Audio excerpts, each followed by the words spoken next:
ফ্রান্সের রাজধানী প্যারিসের দক্ষিণে ঐতিহাসিক ফন্টেনব্লো অরণ্যে টানা তৃতীয় দিনের মতো দাবানল নিয়ন্ত্রণে লড়াই চালিয়ে যাচ্ছেন দমকল কর্মীরা।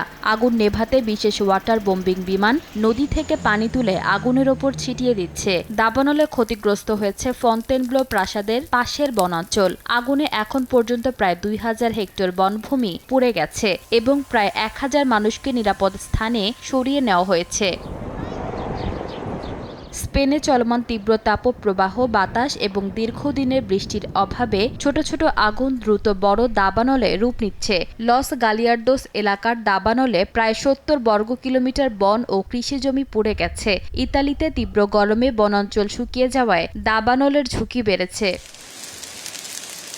কানাডার অন্টারিওর দাবানলের ধোঁয়া পৌঁছেছে যুক্তরাষ্ট্রের নিউ ইয়র্ক ও ম্যাসাচুসেটসে। এতে বায়ুর মান আরও খারাপ হওয়ার আশঙ্কা তৈরি হয়েছে।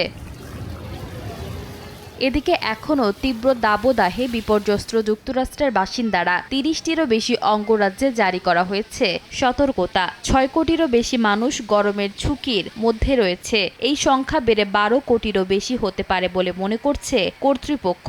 Montana, Minnesota, north Dakota, Wisconsin, Michigan, new York সহ বিভিন্ন অঞ্চলে তাপমাত্রা স্বাভাবিকের তুলনায় 20 থেকে 30 ডিগ্রি ফরেনহাইট বেশি। পরিস্থিতি আরও খারাপ হতে পারে বলে সতর্ক করেছেন আবহাওয়াবিদরা।